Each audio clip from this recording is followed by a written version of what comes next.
For most of the meetings, we usually do some sort of activity at the beginning of it to get well known with like the other potential Muskoka leaders. And some of the meetings are more serious where we actually get into like safety and like actual important like topics, and then some of them are just socializing with your peers and getting to know people that maybe you didn't know for all of high school, and then now you meet these new people. So the trip in grade 11 is for you guys to experience Muskoka one more time and like see what it actually entails. And also you learn a lot from your grade 12 leaders again too. The grade 12 leaders will be teaching you, but they do also want to step back so that you can learn things for yourself. The point of the trip isn't for them to exactly tell you what to do. It's so that you can experience it yourself and you can learn how to act in certain situations and what to do. After you play some of the icebreakers that the 12s have presented towards you, you have to start making your own in preparation for the trip in September. For all the committees for Muskoka, pretty much you would sign up to be a part of a committee. There was leaders night, there was colors, like the color leaders, and then there were the MCs, and pretty much you were the voice for Muskoka. You were the voice that everyone heard. You would get them hyped up, you would be able to calm them down when it was time to get serious, and you were just a role model to them. You were probably one of the top role models that they would look up to because you're always on stage.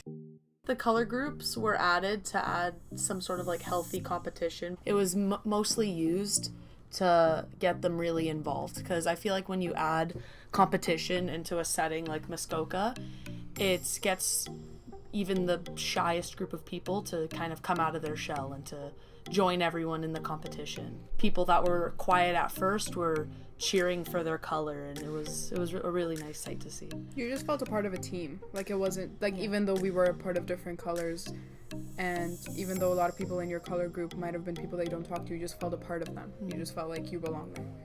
So the only group that is color based is your activity group. Your bus group, cabin group, and table group are all going to be a mix of the colors, and this is because those aren't really areas that you're going to be getting points. Points are going to be given while you are with your color group, so your activity group is where a lot of that's going to happen, and the activity group is where you get to do all your fun stuff with. With the color that you're given, you have to get your props and accessories and try and dress the color, support the color, scream in joy about your color, and that is the color that you will be supporting for the rest of the trip.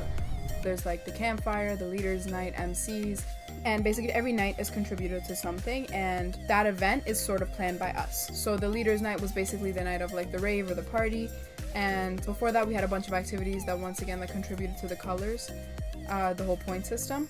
Even if you're not like the most social person, there's like a committee for everybody. If you're musical and you like the arts, you can organize campfire. And if you're someone who's super outgoing and loud and knows how to get a crowd hyped up, then you can be an MC. Like there's something for everyone. You have a really fun chance to do something called Leaders Night. Leaders Night is an evening completely run by the leaders. So what this is it's a bunch of games and activities that you can involve the grade 9s in. And this is going to be the biggest chance that you have to score points for your color group. You plan out all the activities for Leaders Night, and then there's also the dance afterwards. Basically the way it works is like we just all made a group chat and we all just threw out ideas, and some of them were like, oh my god, that's a really good idea, I think the kids will love that. And basically throughout the summer we just planned all of it. We went out and bought some stuff and we planned it, and actually ended up being like a really fun night up in Muskoka. For our grade, we had Nathan Silva. He was the DJ for the night, so he made the playlist, he did all the sound effects during the games, he was completely in charge of all the audio. Nathan made the playlist and he played it and mixed it, and all the grade 9s loved all the music. They loved dancing together, having a good time. So for the campfire, you do like a traditional campfire. You do campfire songs. I remember we did a s'mores making competition, and yeah, so those leaders are more in charge of organizing. They're not so much like the voice, because the MCs would then come in and they would sing and they would talk and everything. The campfire was in charge of organizing the whole thing, so organizing what songs to be sung.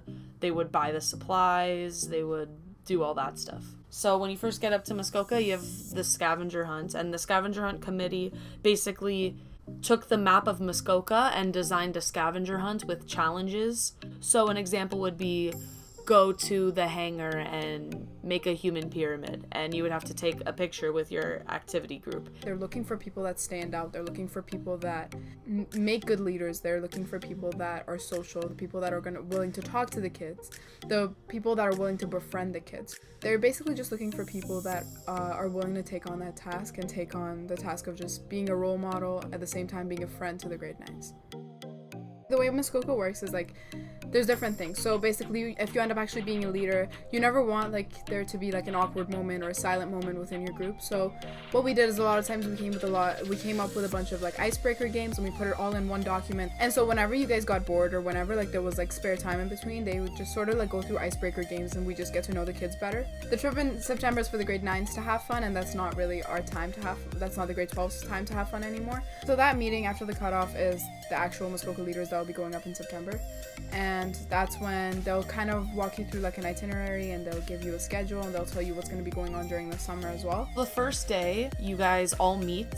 Last year we met in the lecture hall, and we just went through everything one last time. We went through the itinerary, we went through any sort of questions, we went through what you should bring up, what happens if a kid feels homesick or if he's goes missing or something like that. So you have the day at grade 9 orientation, you have like one last chance just to work out any sort of knots or issues that you still have.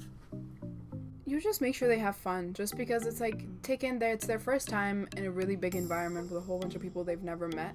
Your job as a leader is to embarrass yourself, to show them that it's okay to be who they are. So it's sort of, yeah, you have the responsibilities of like making sure they're safe and making sure they're all this, but I think the most important responsibility that you have is just making sure they're comfortable and making sure that they're not afraid of their surroundings, and they're not coming into high school with the mindset of, oh my god, I need to watch everything I do because everyone's going to judge me.